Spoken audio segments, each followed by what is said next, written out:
언제까지 살 건데? 우리도 살아야지. 엄마, 정신 차려요. 이 땅값이 얼만데? 빨리 팔아서 나눠줘요. 빨리 정리 안 하면 나중엔 엄마 마음대로 못해요. 이 이야기는 그렇게 시작됩니다. 아들의 날카로운 목소리가 작은 구멍가게 안을 채우던 어느 가을 오후였죠. 10월의 햇살이 구멍가게 유리문을 통해 부드럽게 들어왔어요. 김말순 할머니는 82살이었지만 여전히 가게 계산대 앞에 앉아 계셨습니다. 손님이 별로 없는 오후 시간이었죠. 할머니는 돋보기를 쓰고 가계부를 정리하고 계셨어요. 할머니, 라면 하나요. 단골 중학생이 문을 열고 들어왔습니다. 말순 할머니는 익숙한 손놀림으로 라면을 집어주셨어요.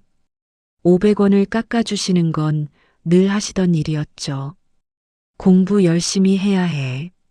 네, 감사합니다. 아이가 뛰어나가고 다시 조용해졌어요. 할머니는 창밖을 바라보셨습니다. 가게 옆 떡볶이 포장마차에서 정미자 씨가 열심히 장사 준비를 하고 있었죠. 20년을 함께 이 골목을 지킨 이웃이었어요. 말순 언니, 정미자 씨가 손을 흔들었습니다. 할머니도 미소를 지으며 손을 흔드셨어요. 그때였습니다. 검은색 수입차 한 대가 가게 앞에 멈춰섰죠. 차에서 내린 사람은 김대호였어요. 말순 할머니의 외아들이었습니다. 55살의 대호는 말끔한 정장 차림이었지만 얼굴에는 피곤함이 가득했죠. 그는 조수석에서 아내 지혜도 함께 데려왔습니다. 엄마, 대호의 목소리는 건조했어요. 인사라기보다는 확인하는 투였죠. 왔니? 할머니는 반갑지만 조심스러운 표정을 지으셨어요. 아들이 찾아오는 일이 드물었거든요. 그리고 올 때마다 좋은 일은 없었습니다. 오늘 할 말이 있어서 왔어요. 지혜가 먼저 말을 꺼냈습니다. 그녀는 예전처럼 상냥하지 않았어요. 목소리에 날이 서 있었죠. 대호는 가방에서 서류 뭉치를 꺼냈습니다. 부동산 시세표였어요. 할머니가 소유한 강남의 땅 3필지에 대한 자료였죠. 엄마, 이거 봐요. 이 땅이 지금 150억이에요. 150억? 대호의 목소리가 커졌습니다. 흥분한 것이 분명했죠. 그래서 할머니는 차분하게 물으셨어요. 그래서요? 팔아야죠. 엄마 혼자 뭐 하시게요? 나눠서 우리도 좀 살아야죠. 나는 팔 생각 없다. 할머니의 대답은 단호했습니다. 그 땅은 60년을 구멍가게 하며 한 평 한 평 모은 것이었어요. 남편이 일찍 돌아가시고 혼자 아들 키우며 악착같이 모은 재산이었죠. 엄마가 지금 정신이 있으세요? 지혜가 끼어들었습니다. 그녀의 얼굴이 일그러졌어요. 우리 애들 대학 등록금도 없어요. 대호 오빠 사업도 망했고요. 엄마는 그냥 이 작은 가게나 하시면서 편하게 사시면 되잖아요. 내 돈이야. 할머니의 목소리는 떨렸지만 분명했어요. 내 돈? 우리가 엄마 아들이에요, 아들. 당연히 우리 돈이죠. 대호가 계산대를 탁 쳤습니다. 라면 봉지들이 흔들렸어요. 언제까지 살 건데? 우리도 살아야지. 엄마 때문에 우리가 평생 고생했어요. 평생 구멍가게나 하면서 우릴 창피하게 만들었잖아요. 그 순간이었습니다. 가게 문이 열리며 정미자 씨가 들어왔죠. 말순 언니 이거. 오, 대호 씨 왔네요. 분위기를 파악한 정미자 씨의 얼굴이 굳었어요. 대호는 그녀를 쏘아보았습니다. 아줌마는 나가 계세요. 가족 얘기 중이에요. 가족이면 저렇게 큰 소리로 얘기해요? 담 너머까지 다 들려요. 정미자 씨가 말했습니다. 그녀는 20년간 말순 할머니 옆을 지킨 사람이었어요. 진짜 가족보다 더 자주 얼굴을 보는 사이였죠. 상관없어요. 나가요. 대호가 소리쳤습니다. 정미자 씨는 할머니를 걱정스럽게 바라보았어요. 할머니가 고개를 끄덕이자 그녀는 마지못해 나갔습니다. 하지만 가게 밖에 서서 창문 너머로 지켜보고 있었죠. 엄마, 마지막으로 말씀드려요. 대호가 서류를 할머니 앞으로 밀었습니다. 이거 도장만 찍으면 돼요. 위임장이에요. 우리가 땅 팔아서 엄마 목 챙겨드릴게요. 할머니는 서류를 보셨습니다. 떨리는 손으로 돋보기를 고쳐 쓰셨죠. 하지만 글자가 제대로 보이지 않았어요. 아니, 보고 싶지 않았던 것인지도 모릅니다. 싫다. 엄마. 대호가 주먹으로 계산대를 내리쳤습니다. 컵라면들이 바닥으로 쏟아졌어요. 치매 걸리기 전에 정리하세요. 나중에 엄마 마음대로 못한다고요. 치매? 할머니가 물으셨습니다. 대호는 실수했다는 듯 입을 다물었죠. 하지만 이미 늦었어요. 어떻게 알았니? 병원에서 연락 왔어요. 보호자라고. 엄마, 이제 정신도 제대로 못 차리실 거예요. 그 전에 정리해야죠. 지혜가 차갑게 말했습니다. 할머니의 눈에 눈물이 맺혔어요. 나가거라. 엄마, 나가라고 했어. 할머니의 목소리가 떨렸습니다.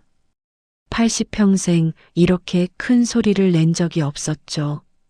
대호는 화가 난 얼굴로 서류를 움켜쥐었어요. 좋아요. 후회하실 거예요. 빨리 죽어. 그 말을 남기고 대호 부부는 가게를 나갔습니다. 차 문을 쾅 닫는 소리가 골목에 울렸죠. 정미자 씨가 황급히 가게로 들어왔어요. 언니. 할머니는 계산대에 머리를 묻고 흐느꼈습니다. 평생 처음 우는 모습이었어요. 정미자 씨는 할머니의 등을 토닥였죠. 괜찮아요, 언니. 다 괜찮을 거예요. 하지만 아무것도 괜찮지 않았습니다. 창밖으로 보이는 가을 하늘은 너무나 높고 쓸쓸했어요. 할머니는 그날 무언가를 결심하셨습니다. 아직 말로 꺼낼 수는 없었지만요. 저녁이 되자 정미자 씨는 떡볶이를 한 접시 만들어 가게로 가져왔습니다. 할머니는 입맛이 없다고 하셨지만 정미자 씨가 억지로 먹이듯 권했죠. 언니, 자식이 다가 아니에요. 그래도 내 자식인데. 자식이라고 다 효자는 아니잖아요. 언니가 잘못한 거 하나도 없어요. 할머니는 고개를 끄덕이셨습니다. 하지만 가슴 한편이 무너지는 것 같았어요. 55년을 키운 아들이 자신의 죽음을 바라다니요. 그날 밤 할머니는 잠을 이루지 못하셨습니다. 천장을 바라보며 지난 세월을 떠올리셨죠.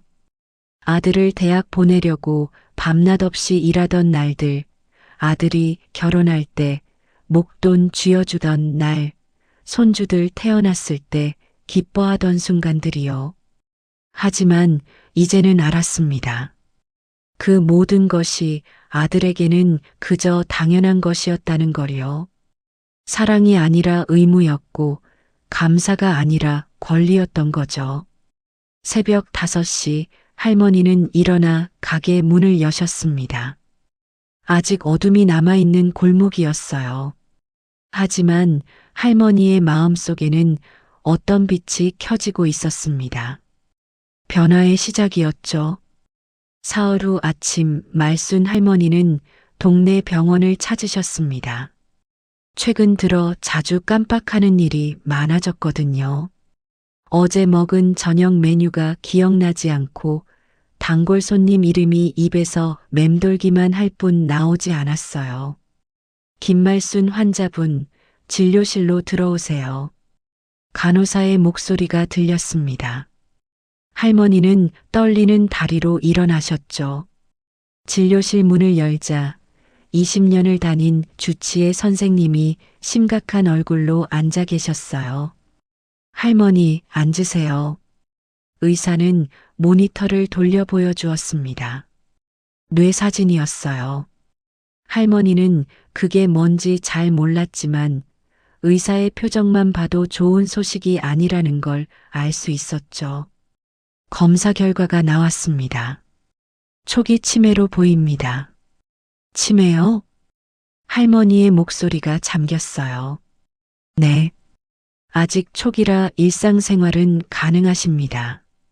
하지만 약을 드시고 정기적으로 검사를 받으셔야 해요. 그리고 의사는 잠시 말을 멈췄습니다. 보호자분과 상의하셔야 할 것 같습니다. 중요한 결정은 지금 하셔야 해요. 나중에는 법적 효력을 인정받기 어려울 수 있거든요. 할머니는 고개를 끄덕이셨습니다. 의사의 말이 무슨 뜻인지는 정확히 알았어요. 재산, 유언, 그런 것들을 지금 정리하라는 얘기였죠. 보호자분 연락처 알려주시면 제가 괜찮습니다. 할머니가 손을 저었어요. 혼자 할 수 있어요. 진료실을 나와 수납을 하는데 할머니의 손이 계속 떨렸습니다. 카드를 꺼내는 것도 힘들었어요. 뒤에 기다리던 사람들이 혀를 찼죠. 에휴, 빨리 좀. 노인네들은 왜 혼자 병원을 와? 할머니는 귀가 좋아서 그 말들이 다 들렸습니다. 얼굴이 화끈거렸어요. 겨우 수납을 마치고 병원을 나왔을 때 다리에 힘이 풀렸죠. 복도 의자에 주저앉으셨습니다. 사람들이 분주하게 오가는 복도였어요. 하지만 할머니는 혼자였습니다. 완전히 혼자였죠. 아들한테 연락해야 하나. 할머니는 핸드폰을 꺼내셨어요. 대호의 번호가 저장되어 있었습니다. 손가락이 화면 위에서 맴돌았죠. 하지만 누를 수가 없었어요. 사흘 전 그 말이 귓가에 맴돌았습니다. 빨리 죽어. 할머니는 핸드폰을 도로 가방에 넣으셨어요. 눈물이 주르륵 흘러내렸습니다. 80평생 이렇게 외로운 적이 없었죠. 할머니? 익숙한 목소리였습니다. 정미자 씨였어요. 그녀는 다른 층에서 물리치료를 받고 오는 길이었죠. 50대 중반부터 무릎이 안 좋아서 일주일에 2번씩 병원에 다녔거든요. 언니, 왜 여기 계세요? 혼자 오셨어요? 정미자 씨가 황급히 다가왔습니다. 할머니의 눈물을 보고 깜짝 놀랐죠. 무슨 일 있으세요? 아무것도 아니야. 할머니는 눈물을 닦으셨어요. 하지만 정미자 씨는 속지 않았습니다. 진료받으러 오셨어요?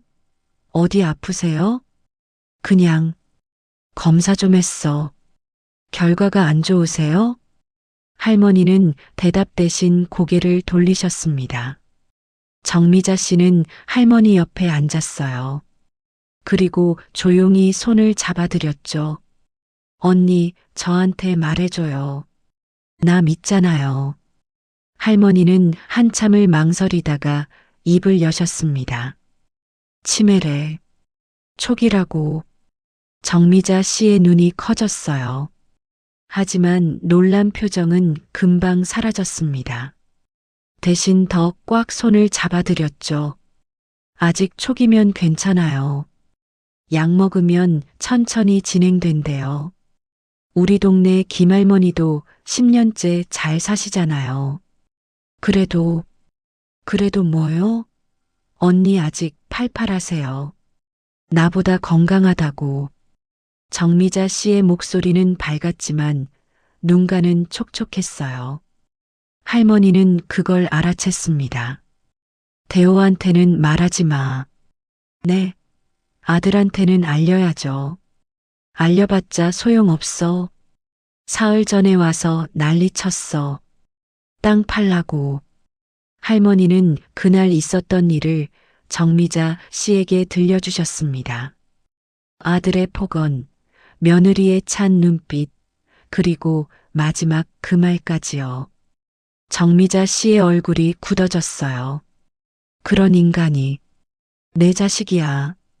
자식이 그래도 돼요? 언니가 뭘 잘못했다고. 정미자 씨의 목소리가 커졌습니다. 복도를 지나가던 사람들이 쳐다봤어요. 그녀는 목소리를 낮췄죠. 언니, 병원비는 냈어요? 응. 카드로. 다음부터는 나한테 연락해요. 내가 같이 올게요. 혼자 오면 안 돼요. 괜찮아. 괜찮지 않아요. 정미자 씨가 단호하게 말했습니다. 언니 혼자 두면 내가 못 견뎌요. 나한테 언니밖에 없잖아요. 할머니는 정미자 씨를 바라보셨어요. 피 한 방울 안 섞인 사이였지만 20년을 매일 얼굴 보며 지낸 사이였죠. 명절 때 아들보다 정미자 씨를 더 자주 봤습니다. 고마워. 뭐가 고마워요? 우리 사이에. 두 사람은 한참을 그렇게 앉아 있었습니다. 복도는 여전히 복잡했지만 할머니는 더 이상 혼자가 아니었어요. 병원을 나와 집으로 가는 길, 정미자 씨가 할머니 팔을 꼭 잡아드렸습니다. 언니, 점심 먹었어요? 아직? 그럼 우리 칼국수 먹으러 가요. 내가 살게요. 아니야, 내가. 언니는 오늘 환자잖아요. 환자는 얌전히 있어요. 정미자 씨가 장난스럽게 말했습니다. 할머니는 오랜만에 웃으셨어요. 작은 미소였지만 진심이 담긴 웃음이었죠. 칼국수 집에서 둘은 마주 앉았습니다. 정미자 씨가 할머니 그릇에 김치를 듬뿍 올려줬어요. 많이 드세요. 기운 내야죠. 할머니는 국물을 한 숟가락 떴습니다. 따뜻했어요. 국물만 따뜻한 게 아니라 가슴속까지 따뜻해지는 느낌이었죠. 미자야. 네. 내가 나중에 정말 아무것도 모르게 되면. 언니, 그런 소리 하지 마세요. 아니야, 들어봐. 나중에 내가 정말 이상해지면 너한테 패 끼칠 것 같아서. 무슨 패요? 내가 돌봐드릴게요. 정미자 씨의 목소리는 확고했습니다. 내 새끼도 안 돌보는데 남이 왜? 내가 남이에요? 20년을 매일 본 사이가 남이에요? 정미자 씨의 눈에 눈물이 고였어요. 언니는 나한테 가족이에요. 친언니보다 더한 사이라고요. 할머니는 숟가락을 놓으셨습니다. 눈물이 뚝 떨어져 국물에 동그라미를 그렸죠. 고맙다. 정말. 또 고맙다고 하면 삐진다. 두 사람은 마주보며 웃었습니다.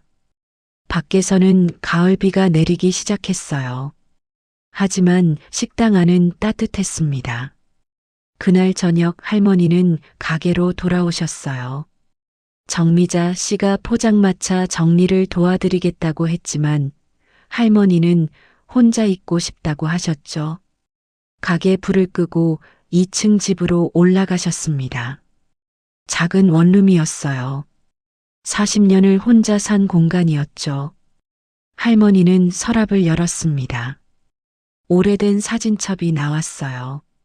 먼지를 털고 펼치셨죠. 첫 장에는 젊은 시절 사진이 있었습니다. 25살 때 남편과 찍은 결혼 사진이었어요. 둘 다 수줍은 표정이었죠. 다음 장에는 아들 사진이 빼곡했습니다. 갓난아기 때부터 초등학교, 중학교, 고등학교까지요. 할머니는 한 장 한 장 넘기며 아들의 얼굴을 들여다보셨어요. 내가 뭘 잘못했을까? 혼잣말이 나왔습니다. 대답은 없었죠. 사진 속 아들은 그저 웃고 있을 뿐이었어요. 마지막 장에는 10년 전 사진이 있었습니다. 손주들과 함께 찍은 가족 사진이었어요. 그게 마지막이었죠. 그 이후로는 한 장도 더 찍지 못했습니다. 할머니는 사진첩을 덮으셨어요. 그리고 창밖을 바라보셨죠. 골목은 조용했습니다. 정미자 씨 포장마차에서만 불빛이 새어나왔어요. 내일부터 뭘 해야 하나? 할머니는 생각하셨습니다. 의사의 말이 떠올랐죠. 중요한 결정은 지금 해야 한다고요. 재산, 유언, 그리고 앞으로의 삶에 대해서요.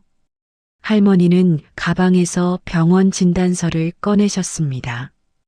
경도인지장애, 초기 치매 의심이라고 적혀 있었어요. 종이를 한참 들여다보시던 할머니는 그것을 서랍 깊숙이 넣으셨습니다. 그리고 그 위에 통장과 도장, 땅 문서들을 꺼내 놓으셨죠. 정리할 시간이었습니다. 밤은 깊어갔고 할머니는 잠들지 못했어요. 천장을 바라보며 앞으로의 날들을 생각하셨습니다. 두려웠지만 동시에 어떤 결심이 서고 있었죠. 2주일이 흘렀습니다. 할머니는 병원에서 받은 약을 꼬박꼬박 드시며 평소처럼 가게 문을 여셨어요. 단골 손님들은 할머니가 아프다는 걸 몰랐죠. 할머니도 굳이 말씀하지 않으셨습니다. 그날은 토요일 오후였어요. 가게에 손님이 뜸한 시간이었죠. 할머니는 계산대에서 졸고 계셨습니다. 약 때문인지 요즘 자주 졸렸거든요. 빵빵. 경적 소리에 할머니가 깜짝 놀라 눈을 뜨셨어요. 또 대호의 차였습니다. 이번에는 조수석에 지혜만이 아니라 뒷좌석에 누군가 더 타고 있었죠. 차에서 내린 세 사람을 보고 할머니의 얼굴이 굳었습니다. 대호, 지혜, 그리고 정장 입은 낯선 남자였어요. 엄마, 우리 왔어요. 대호의 목소리는 지난번보다 차분했습니다. 오히려 그게 더 무서웠죠. 누구냐, 저 사람은? 할머니가 낯선 남자를 가리키며 물으셨어요. 아, 제 명함 드릴게요. 남자가 공손하게 명함을 내밀었습니다. 법무사 박준영이라고 적혀 있었어요. 무슨 일로? 엄마, 오늘 깔끔하게 정리하려고 왔어요. 법무사님도 모시고. 대호가 가방에서 또 서류 뭉치를 꺼냈습니다. 지난번보다 두꺼웠어요. 엄마 건강도 안 좋으시잖아요. 치매도 오고. 지금 정리 안 하면 나중에 큰일 나요. 누가 그랬니? 병원에서 연락 왔다니까요. 보호자한테는 다 통보하게 되어 있어요. 거짓말이었습니다. 병원에서는 환자 동의 없이 보호자에게 연락하지 않았죠. 하지만 할머니는 그걸 몰랐어요. 지혜가 앞으로 나섰습니다. 그녀는 오늘따라 화장을 진하게 했어요. 웃는 얼굴이었지만 눈은 차가웠죠. 어머니, 우리가 나쁜 마음으로 온 거 아니에요. 어머니 앞으로를 생각해서 온 거예요. 무슨 소리야? 어머니 혼자 이 가게 하시면서 땅까지 관리하시기 힘드시잖아요. 우리한테 맡기시면 깔끔하게 정리해 드릴게요. 법무사가 서류를 펼쳤습니다. 위임장이었어요. 재산 관리 일체를 아들에게 맡긴다는 내용이었죠. 도장만 찍으시면 돼요. 간단해요. 할머니는 서류를 들여다보셨습니다. 글자가 잘 보이지 않았어요. 손이 떨렸죠. 싫다. 안 할 거야. 어머니. 지혜의 목소리가 날카로워졌습니다. 우리가 왜 이러는 줄 아세요? 우리도 살아야 하니까요. 대호 오빠 사업 망해서 빚이 얼만데요. 애들 대학 등록금도 없어요. 그건 내 잘못이 아니야. 할머니가 말씀하셨어요. 목소리는 작았지만 단호했죠. 잘못? 잘못이 아니라고요? 대호가 폭발했습니다. 그는 계산대 위에 손을 탁 내려쳤어요. 엄마 때문에 우리가 평생 고생했어요. 친구들은 다 강남에 사는데 우리는 이런 달동네에서 살았잖아요. 엄마는 평생 구멍가게나 하면서 우릴 창피하게 만들었어요. 학교 다닐 때 얼마나 놀림 받았는데요. 할머니의 가슴이 무너지는 것 같았습니다. 아들을 대학 보내려고 결혼시키려고 밤낮 없이 일했던 세월이 주마등처럼 스쳐갔어요. 너를 키우려고 그랬어. 키워준 게 뭐가 대단해요? 부모 의무 아니에요? 지혜가 비웃듯 말했습니다. 우리 애들은 하고 싶은 거 다 시켜주는데 대호 오빠는 학원 한 번 제대로 못 다녔대요. 전부 어머니 때문이에요. 할머니는 말문이 막혔어요. 변명할 수도 화낼 수도 없었습니다. 엄마, 마지막으로 말씀드려요. 대호가 도장을 할머니 앞에 놓았습니다. 이거 안 찍으시면 우린 어머니 모를 거예요. 요양원 들어가셔도 면회 안 갈 거고 돌아가셔도 장례 안 치를 거예요. 대호야, 선택하세요. 지금 도장 찍고 우리랑 좋게 지내든지 아니면 혼자 늙어 죽든지.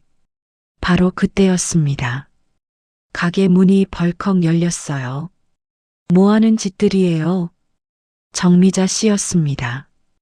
그녀는 포장마차에서 일하다가 소리를 듣고 달려왔죠. 얼굴이 새빨갰어요. 아줌마는 나가요. 가족 일이에요. 대호가 손을 내저었습니다. 가족? 가족이 저렇게 협박해요? 경찰 부를 거예요. 정미자 씨가 핸드폰을 꺼냈습니다. 법무사가 당황한 표정으로 대호를 쳐다봤어요. 협박이 아니에요. 정당한 권리를 요구하는 거죠. 지혜가 나섰습니다. 어머니 정신도 온전하지 않으신데 누가 재산 관리해 드려야죠. 시설 들어가시면 돈도 많이 드는데요. 언니 정신 멀쩡해요. 내가 매일 보는데. 아줌마가 뭘 알아요? 병원에서 치매 판정 받으셨다고요. 대호가 소리쳤습니다. 그 순간 가게 안이 조용해졌어요. 정미자 씨가 할머니를 돌아보았죠. 언니, 그게 사실이에요? 할머니는 고개를 끄덕이셨습니다. 정미자 씨의 눈에 눈물이 맺혔어요. 그러니까 지금 정리해야 한다는 거예요. 나중엔 법적 효력도 없어요. 법무사가 말했습니다. 그는 처음부터 대호 편이었어요. 할머니는 서류를 보셨습니다. 그리고 도장을 집으셨죠. 손이 심하게 떨렸어요. 언니, 안 돼요. 정미자 씨가 할머니 손을 잡았습니다. 찍으면 안 돼요. 저 사람들 땅 팔아서 다 써버릴 거예요. 닥쳐요. 대호가 정미자 씨를 밀쳤습니다. 그녀는 비틀거리며 뒤로 물러났죠. 엄마, 빨리요. 할머니의 손이 서류 위에서 멈췄습니다.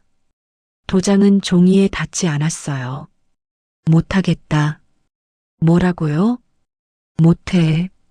이건 내 전부야.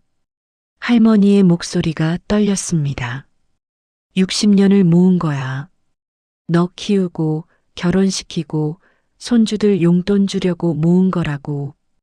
그래서 지금 주시면 되잖아요. 안 돼. 넌 이걸 다 날려버릴 거야. 할머니는 알고 있었어요. 아들이 사업으로 얼마나 많은 돈을 날렸는지요. 빌려준 돈도 한 번도 돌려받지 못했죠. 날려? 내가요? 대호의 얼굴이 일그러졌습니다. 내가 누구 때문에 이렇게 됐는데요?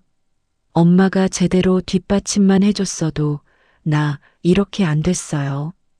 그건 평생 구멍가게나 하면서 남들은 다 자식 사업 미천대 주는데 엄마는 뭐 해줬어요?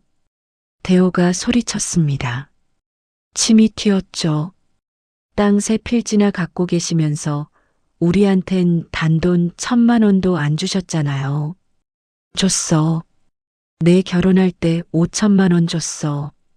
사업 시작할 때도 3,000만 원 줬고, 그게 돈이에요? 남들은 억 단위로 주는데. 할머니는 입을 다무셨어요. 더 이상 할 말이 없었죠. 알았어요. 좋아요. 대호가 서류를 집어들었습니다. 오늘부터 전 어머니 모릅니다. 전화도 하지 마세요. 연락처 다 지울 거예요. 대호야, 제발.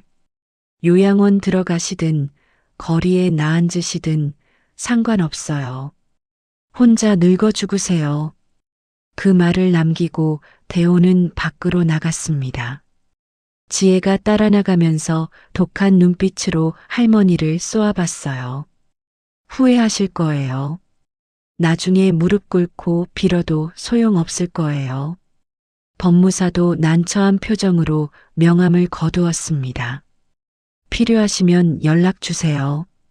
그렇게 세 사람이 나갔어요. 차 문이 쾅쾅 닫히는 소리가 들렸죠. 할머니는 그 자리에 주저앉으셨습니다. 다리에 힘이 풀렸어요. 정미자 씨가 황급히 다가와 할머니를 부축했죠. 언니 괜찮아요? 할머니는 대답하지 못하셨어요.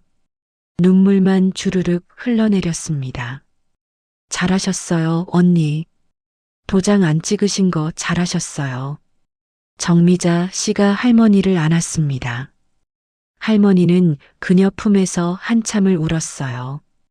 55년을 키운 아들이 자신을 버렸습니다. 내가 뭘 잘못했을까? 아무것도 잘못 안 하셨어요.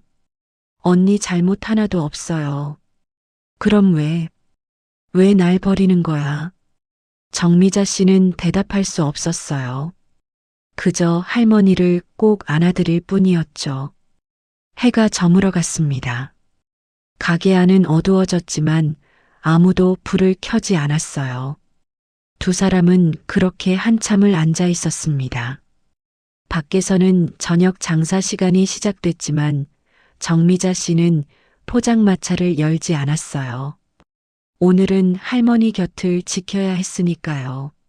언니, 우리 저녁 먹어요. 입맛이 없어. 그래도 드셔야죠. 약도 먹어야 하고. 정미자 씨는 라면을 끓였습니다. 가게에 있는 재료로 만든 소박한 저녁이었어요. 하지만 할머니는 한 입도 넘기지 못하셨죠. 나 이제 어떻게 해야 하나? 할머니의 혼잣말이었습니다.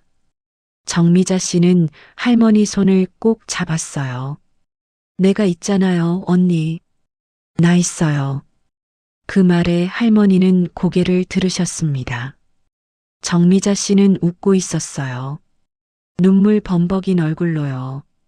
우리 둘이 잘 살아요. 응? 저런 나쁜 자식 없어도 우린 잘 살 수 있어요. 할머니는 정미자 씨를 바라보셨습니다.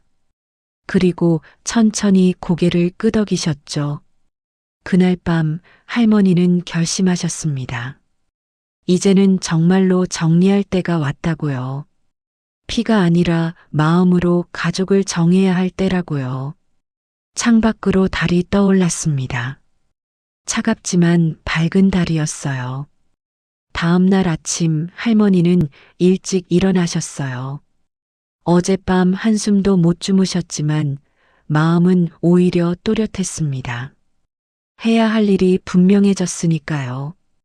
가게 문을 열고 계산대에 앉으셨어요. 평소처럼 하루를 시작하는 것처럼 보였죠.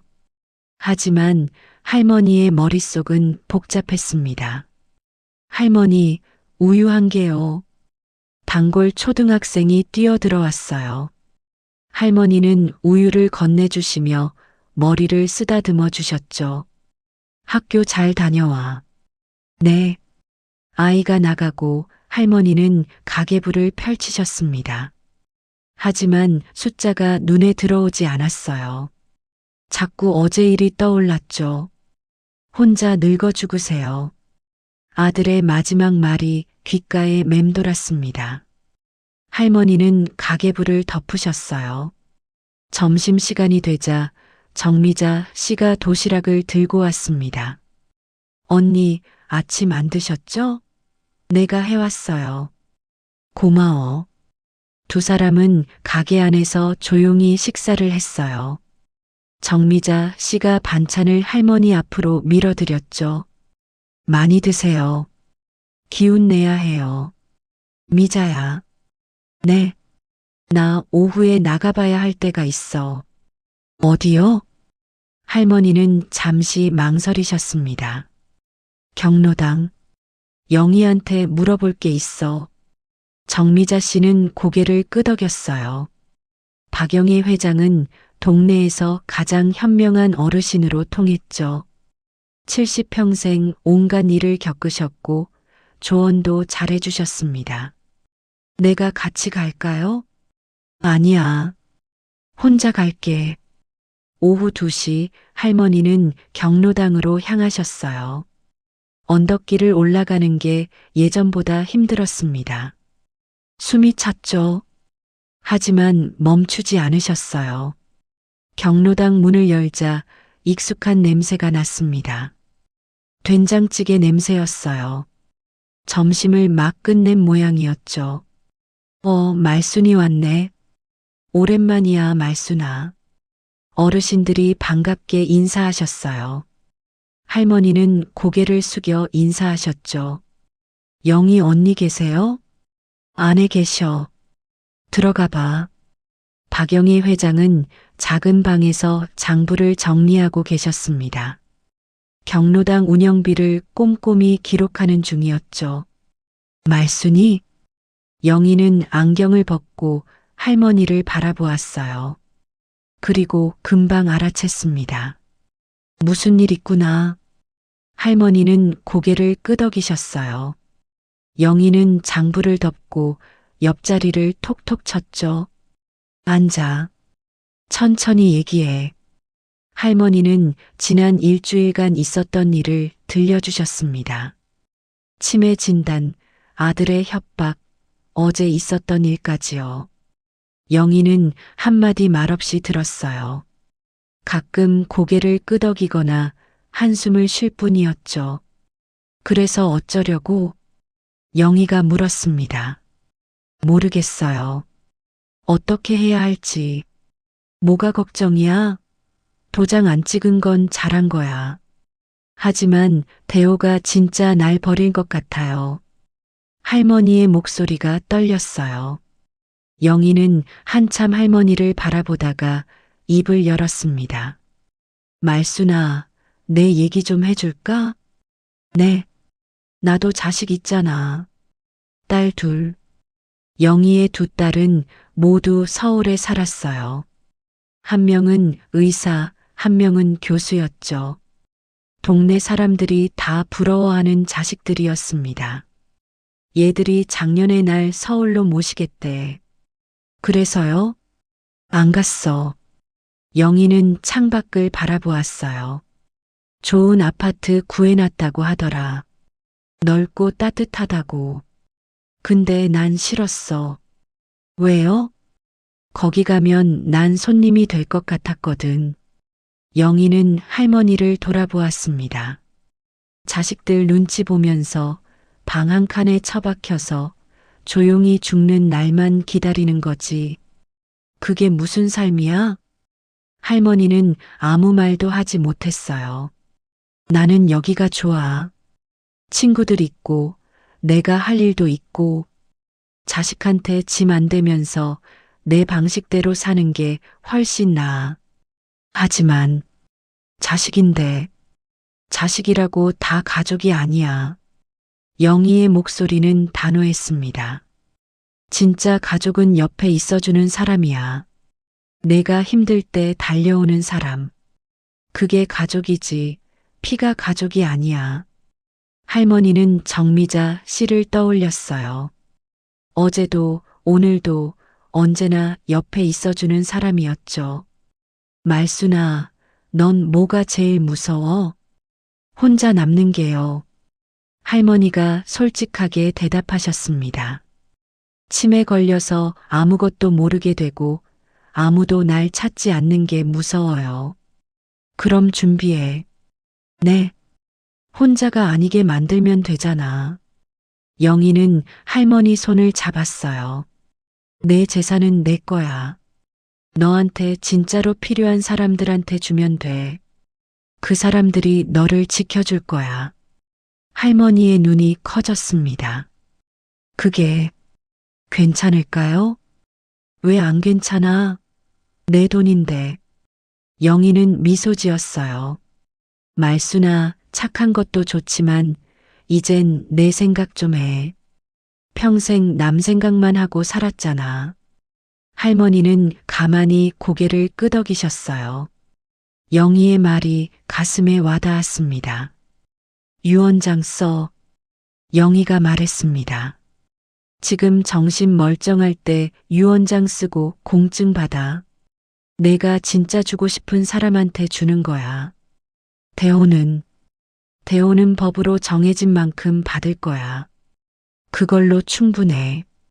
할머니는 한참을 생각하셨어요.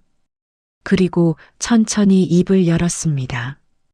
어떻게 하는 건지 모르겠어요. 법무사 찾아가면 돼. 내가 아는 사람 있어. 착한 사람이야.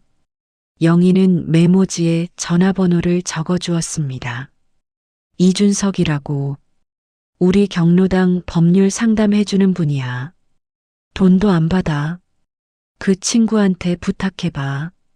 할머니는 메모지를 받아드셨어요. 손이 떨렸지만 마음은 점점 단단해지고 있었죠. 영희 언니. 응? 고마워요. 뭐가? 우리 사이에. 두 사람은 마주보며 웃었습니다. 할머니는 오랜만에 마음이 편해지는 것 같았어요. 경로당을 나와 집으로 돌아오는 길, 할머니는 메모지를 여러 번 들여다보셨습니다. 이준석 법무사. 낯선 이름이었지만 믿어볼 만했죠. 가게로 돌아오니 정미자 씨가 기다리고 있었어요. 언니, 어떠셨어요? 좋았어. 영희 언니가 좋은 얘기 많이 해줬어.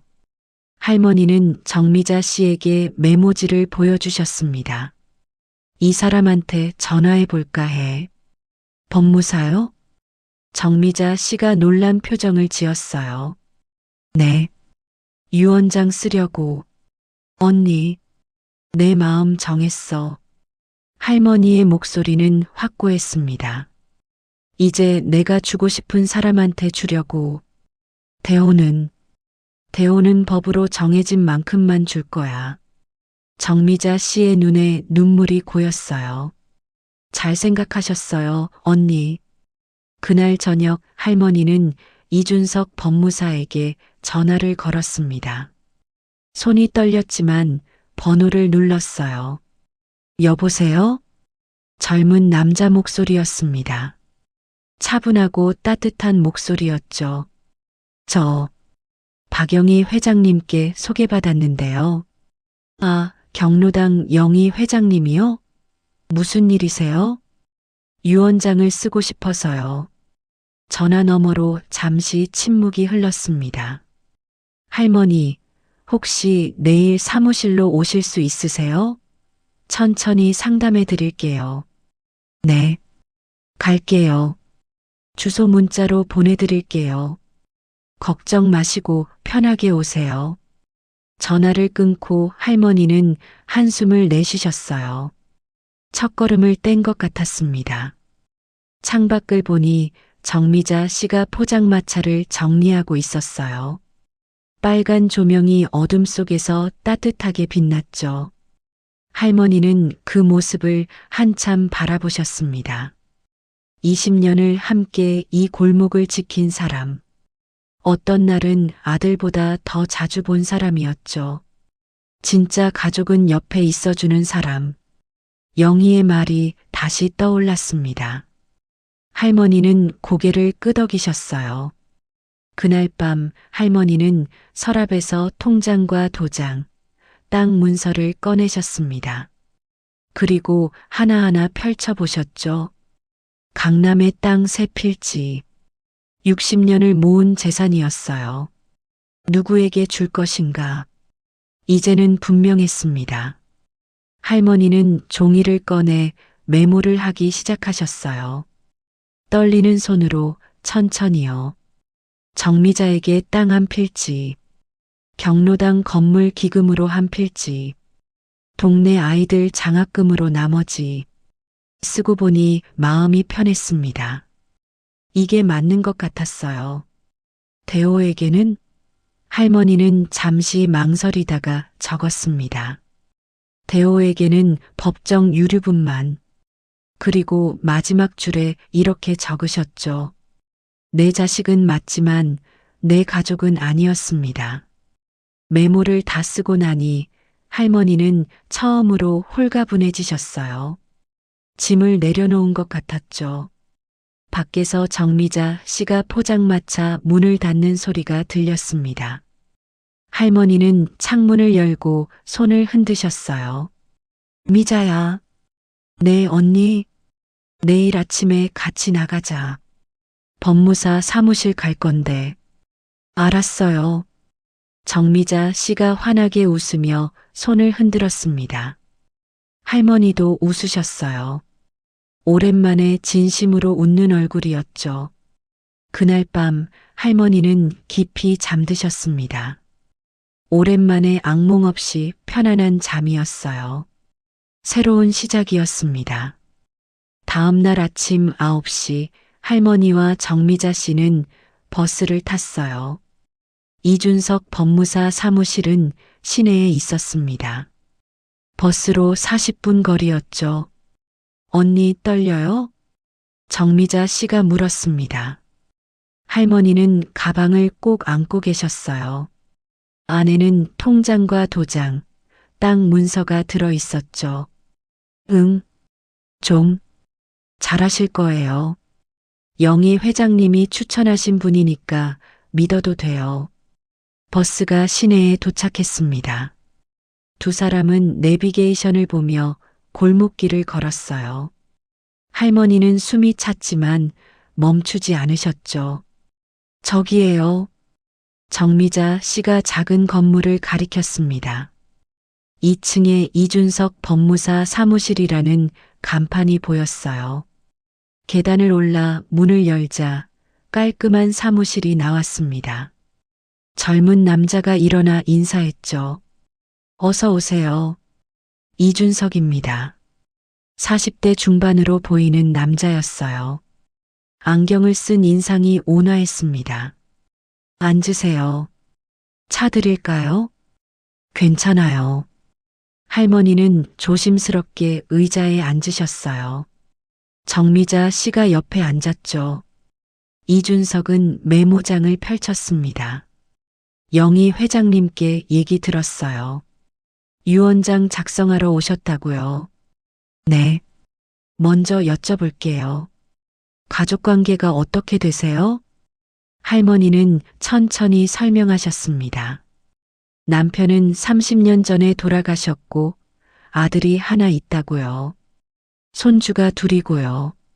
아드님과는 관계가 어떠세요? 할머니는 말문이 막혔어요.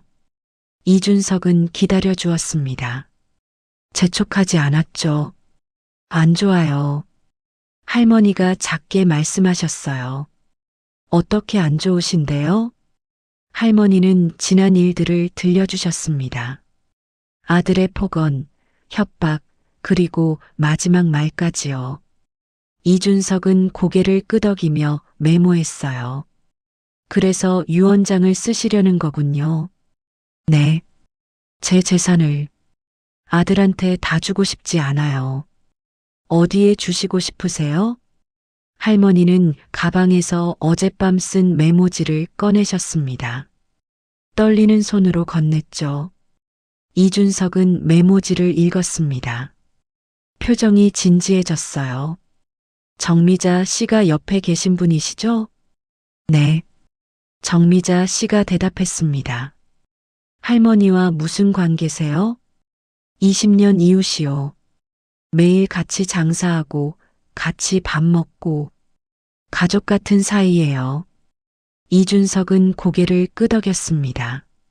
할머니, 이렇게 유언장을 쓰시면 아드님이 법적으로 문제 제기할 수 있어요. 아시죠? 유류분이요? 할머니가 물으셨어요. 영희 회장에게 들었던 말이었죠. 네. 법정 상속인은 최소한의 몫을 받을 권리가 있어요. 재산의 10% 정도요. 그럼 15억? 네, 대략요. 할머니는 한참 생각하셨습니다. 그럼 그건 주겠어요. 하지만 나머지는 제가 원하는 대로 하고 싶어요. 좋습니다. 그렇게 하시죠. 이준석은 컴퓨터를 켰습니다. 지금부터 정확하게 작성할게요. 먼저 재산 내역부터 확인하겠습니다. 할머니는 땅 문서를 꺼내셨어요. 새 필지의 등기부등본이었죠. 이게 전부세요? 네. 은행 예금도 조금 있어요. 통장 가져오셨어요? 할머니는 통장 3개를 내놓으셨습니다. 이준석은 하나하나 확인했어요. 총 2억 정도 되시네요. 땅 포함하면 152억 정도고요. 네. 그럼 이렇게 하시겠어요. 아드님께는 법정 유류분 15억, 정미자 씨께 땅 한 필지와 현금 5천만 원, 경로당 건물 기금으로 땅 한 필지, 동네 장학금으로 나머지. 이준석이 정리해서 말했습니다. 네, 그렇게요. 그런데 할머니. 이준석이 진지한 표정을 지었어요.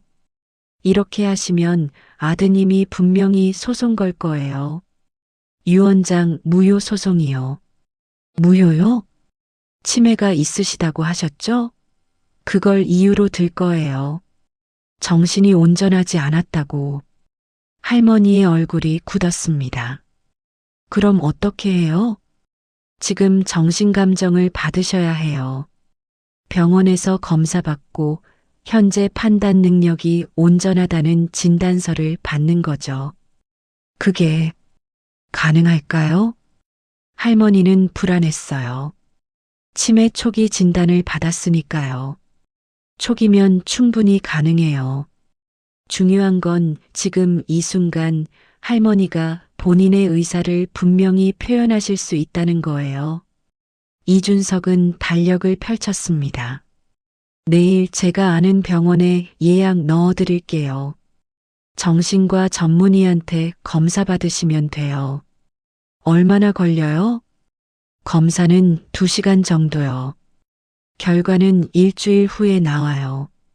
할머니는 정미자 씨를 돌아보셨어요. 정미자 씨가 고개를 끄덕였죠. 괜찮아요, 언니. 내가 같이 갈게요. 그럼 부탁드려요. 이준석은 미소 지었습니다. 결과 나오면 바로 유언장 작성하고 공증 받으시면 돼요. 그럼 법적으로 완벽해요. 공증이 뭐예요? 정미자 씨가 물었습니다. 법적으로 인정받는 거예요. 공증사무소에서 도장 받으면 나중에 누가 뭐라고 해도 소용없어요. 그럼 대호가 소송 걸어도요? 할머니가 물으셨어요. 네. 이길 수 없어요. 할머니가 정신 멀쩡할 때 본인 의사로 작성했다는 게 증명되니까요. 할머니는 처음으로 안도의 한숨을 쉬셨어요. 그리고 할머니, 이준석이 말을 이었습니다. 유언장에 한 가지 더 적으시면 좋을 것 같아요. 뭔데요? 왜 이런 결정을 하셨는지요? 짧게라도 적어두시면 나중에 법정에서 도움이 돼요. 할머니는 어젯밤 메모지 마지막 줄을 떠올렸어요. 내 자식은 맞지만 내 가족은 아니었습니다. 이렇게 적고 싶어요. 이준석은 잠시 말이 없었습니다. 그러다가 천천히 고개를 끄덕였죠. 좋습니다. 그렇게 적으시죠. 그는 서류를 정리했어요. 오늘은 여기까지 하시고요. 내일 병원 가셔서 검사 받으세요. 결과 나오면 제가 연락드릴게요. 비용은 얼마예요? 할머니가 물으셨습니다. 이준석은 손을 저었어요.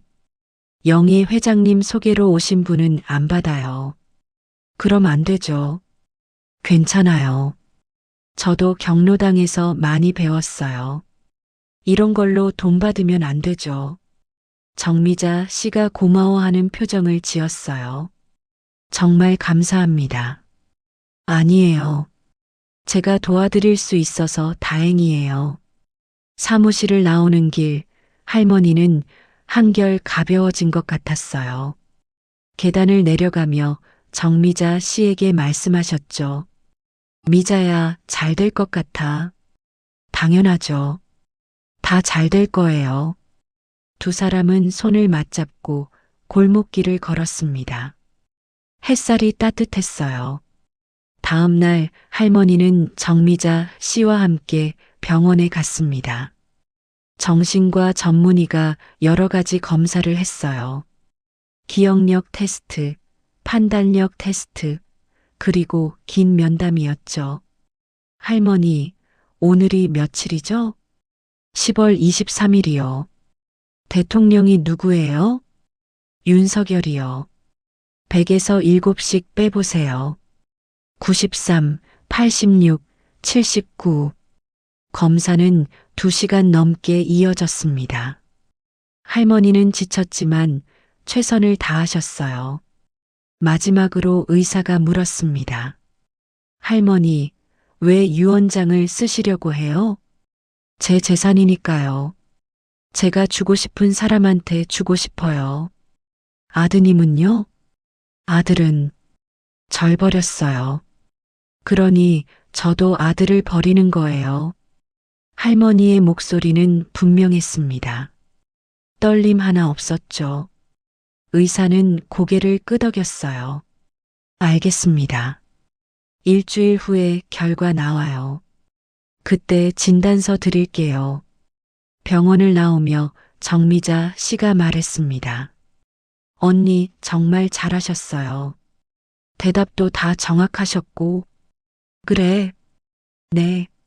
100점 맞으실 거예요. 할머니는 웃으셨어요. 마음이 한결 가벼웠죠. 일주일이 흘렀습니다. 그동안 할머니는 평소처럼 가게 문을 여셨어요. 하지만 대호에게서는 연락이 없었습니다. 정말로 연락을 끊은 모양이었죠. 어느 날 저녁 이준석에게서 전화가 왔습니다. 할머니, 검사 결과 나왔어요. 어떻게 나왔어요? 할머니의 목소리가 떨렸습니다. 정상이에요. 경도인지 장애는 있지만 현재 판단 능력은 완전히 온전하시다고 나왔어요. 정말요? 네. 이제 유언장 쓰셔도 법적으로 아무 문제 없어요. 할머니는 눈물이 났어요. 기쁜 눈물이었죠. 내일 사무실로 오시겠어요? 유언장 작성하고 바로 공증 받으러 가시죠. 네, 갈게요. 다음 날 할머니와 정미자 씨는 다시 사무실을 찾았습니다. 이준석은 유언장을 다 작성해 놓고 있었어요. 자, 읽어보세요. 이대로 하시는 거 맞으시죠? 할머니는 돋보기를 쓰고 천천히 읽으셨어요. 정미자 씨도 옆에서 같이 읽었죠. 유언장에는 모든 게 명확하게 적혀 있었습니다. 땅 세 필지를 어떻게 나눌 것인지, 예금은 어떻게 할 것인지요. 그리고 마지막 줄에는 할머니가 원했던 문장이 적혀 있었어요. 내 자식은 맞지만 내 가족은 아니었습니다. 진짜 가족은 옆에 있어주는 사람입니다. 할머니는 그 문장을 한참 들여다보셨어요. 눈물이 뚝 떨어졌죠. 괜찮으세요? 이준석이 물었습니다. 네. 이게 제 진심이에요. 후회 없으세요? 없어요. 할머니의 대답은 확고했습니다. 그럼 여기 도장 찍으시면 돼요. 할머니는 도장을 꺼내셨어요. 손이 떨렸지만 정확하게 찍으셨죠. 이제 공증사무소 가시죠. 세 사람은 택시를 타고 공증사무소로 향했습니다. 공증인이 유언장을 확인하고 도장을 찍었어요. 이제 법적 효력이 생겼습니다. 공증인이 말했습니다. 누가 뭐라고 해도 이 유언장대로 집행돼요. 할머니는 유언장 사본을 받아드셨어요. 그리고 가슴에 꼭 안으셨죠. 고맙습니다. 공증사무소를 나오니 해가 지고 있었습니다. 노을이 아름다웠어요. 언니, 이제야 마음 편해지셨죠? 정미자 씨가 물었습니다. 응, 이제야 편해. 할머니는 하늘을 올려다 보셨어요. 구름 한 점 없는 맑은 하늘이었죠. 미자야. 네. 고마워. 정말. 또 고맙다고 하시면. 응, 알아. 삐진다고. 두 사람은 웃으며 걸었습니다.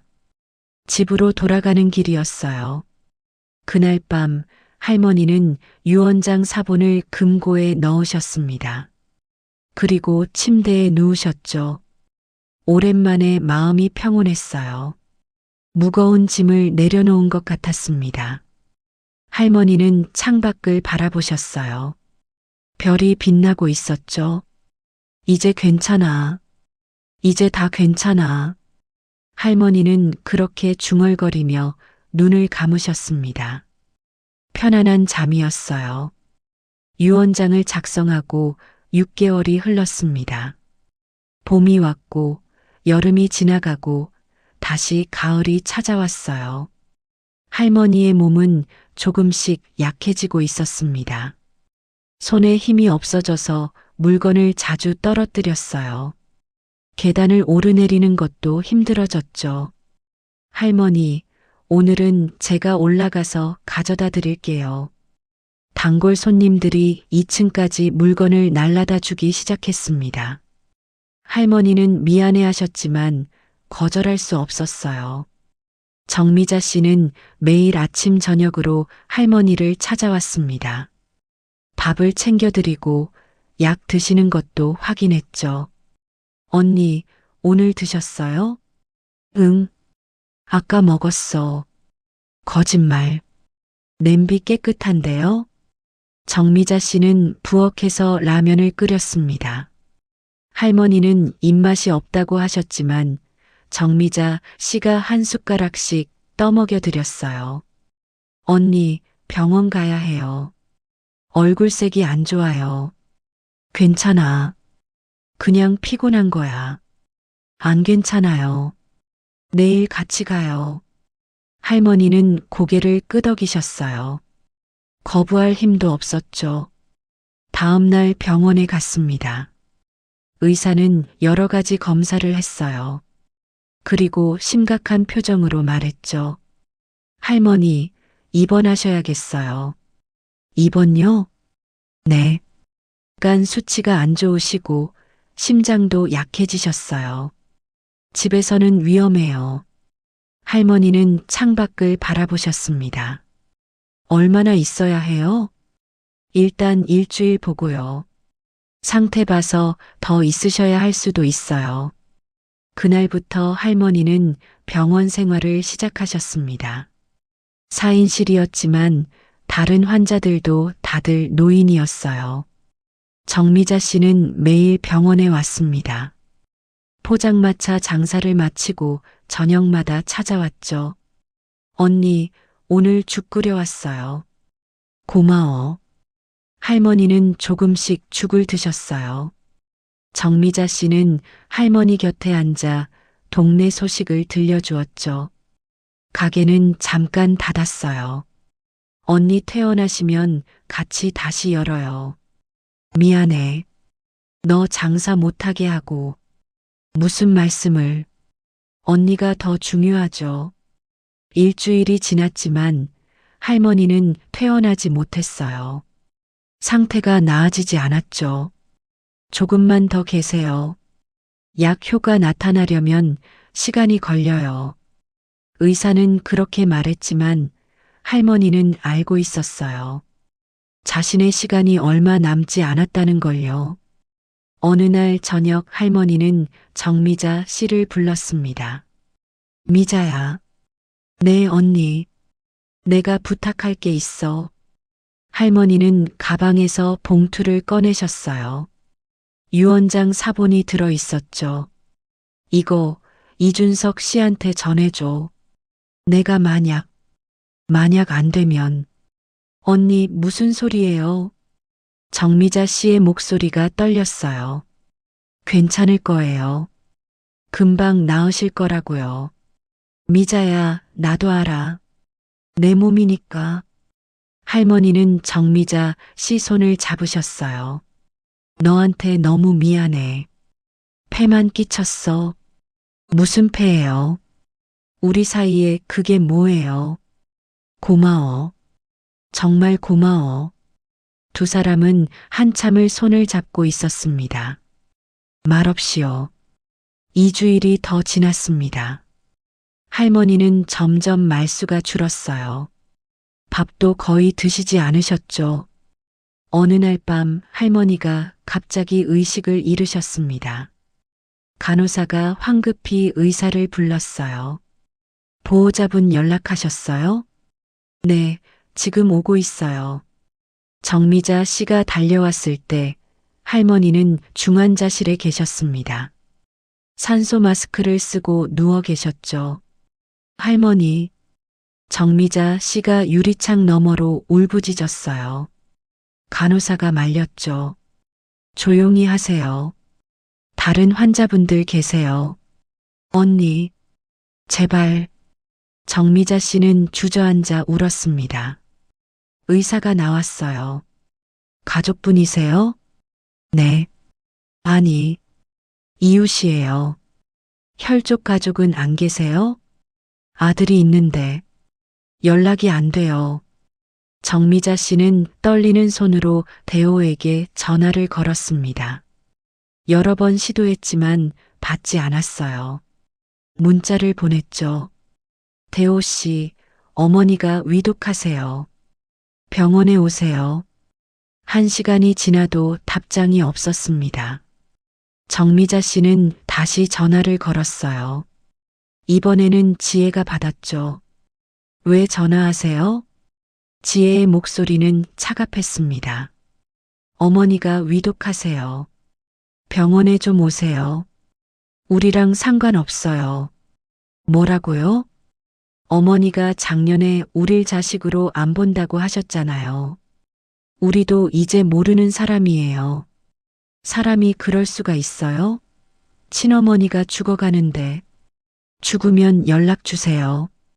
장례는 치러드릴게요. 재산 때문에라도. 지혜는 전화를 끊어버렸습니다. 정미자 씨는 멍하니 핸드폰을 내려다봤어요. 분노와 슬픔이 뒤섞였죠. 저런 인간들에게 한 푼도 주면 안 돼. 정미자 씨는 생각했습니다. 사흘 후 할머니는 기적적으로 깨어나셨어요. 정미자 씨가 손을 잡고 있을 때였죠. 언니. 할머니는 천천히 눈을 뜨셨습니다.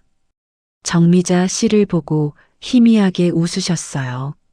미자야. 네, 언니. 여기 있어요. 대호는 왔니? 정미자 씨는 대답할 수 없었어요. 할머니는 알아차리셨죠. 안 왔구나. 언니. 괜찮아. 예상했어. 할머니는 정미자 씨 손을 꼭 쥐셨어요. 힘이 없었지만 따뜻했죠. 미자야, 너 말고는 아무도 없더라. 언니, 그런 말 하지 마세요. 사실이잖아. 내 곁에 남은 사람은 너뿐이야. 할머니는 기침을 했어요. 정미자 씨가 물을 떠다 드렸죠. 내가 유언장 잘 썼지? 네. 정말 잘하셨어요. 다행이다. 저 나쁜 자식들한텐 한 푼도 안 가. 할머니는 안도하는 표정을 지으셨어요. 일주일 후 할머니는 일반 병실로 옮기셨습니다. 상태가 조금 나아졌거든요. 하지만 의사는 말했죠. 많이 호전되긴 했는데 언제 또 위험해질지 몰라요. 보호자분이 항상 곁에 계셔야 해요. 정미자 씨는 병원에서 밤을 지내기 시작했습니다. 간이 침대를 놓고 할머니 옆에서 잤어요. 미자야, 집에 가서 자. 싫어요. 언니 곁에 있을 거예요. 고마워. 할머니는 매일 조금씩 정미자 씨에게 얘기해 주셨어요. 젊은 시절 이야기, 남편과의 추억, 아들을 키우며 힘들었던 일들이요. 너 알아?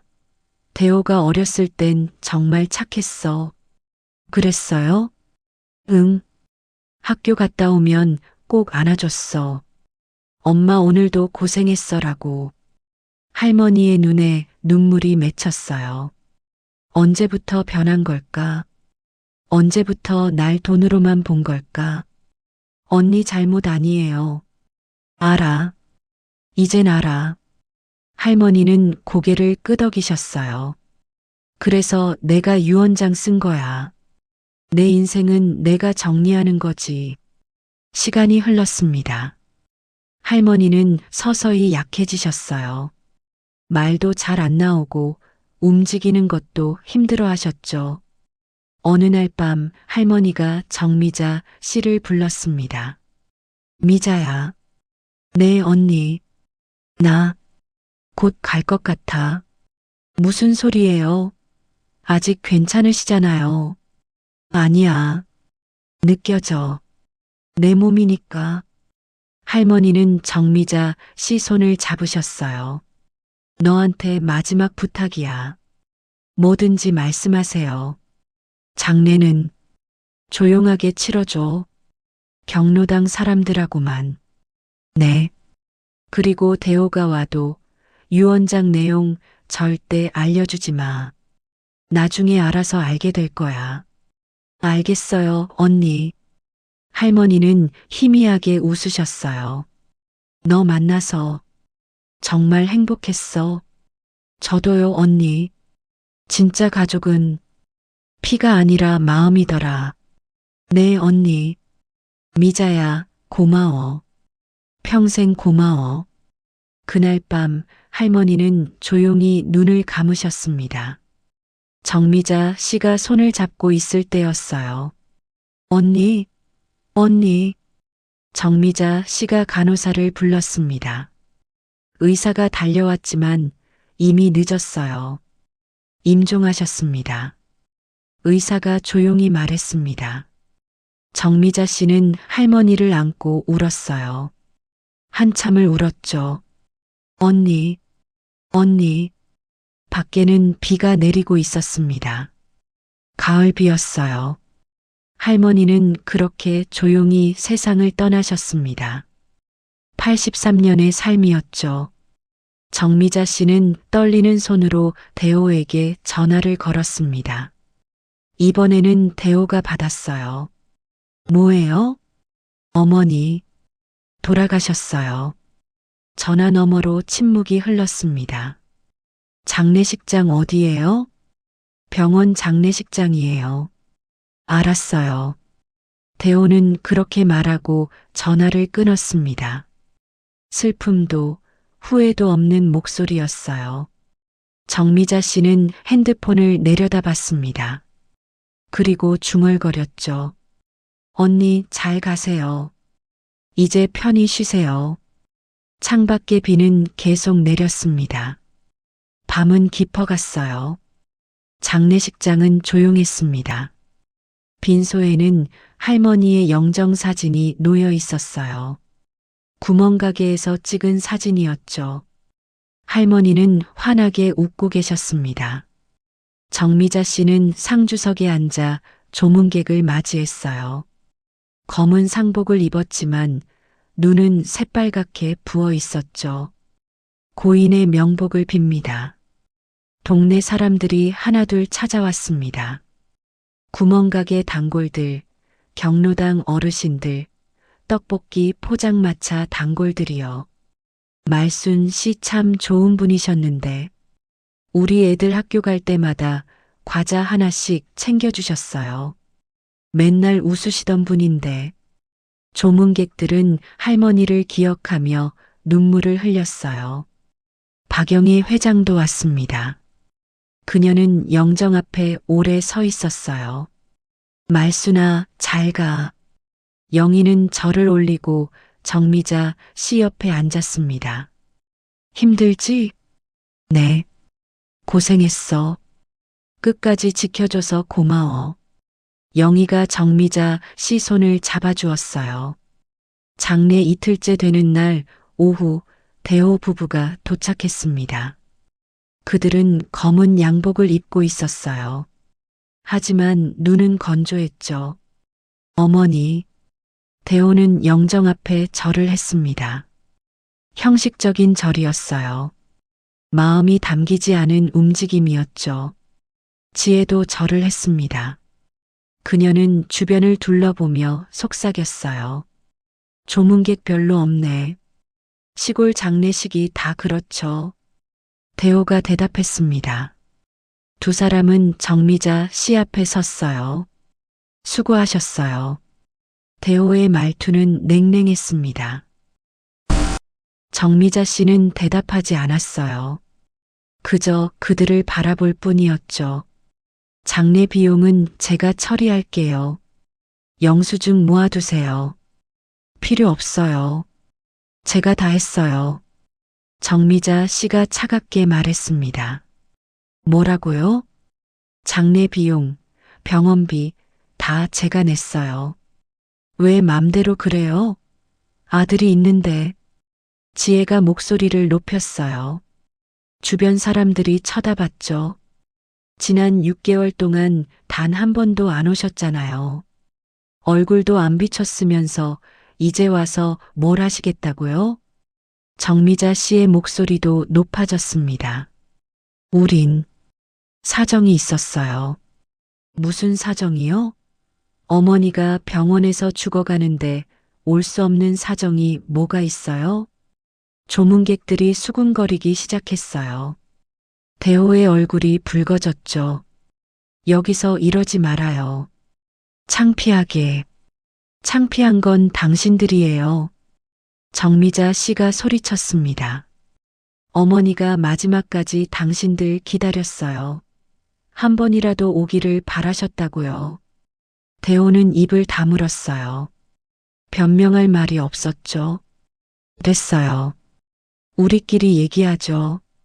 지혜가 대호를 끌고 밖으로 나갔습니다.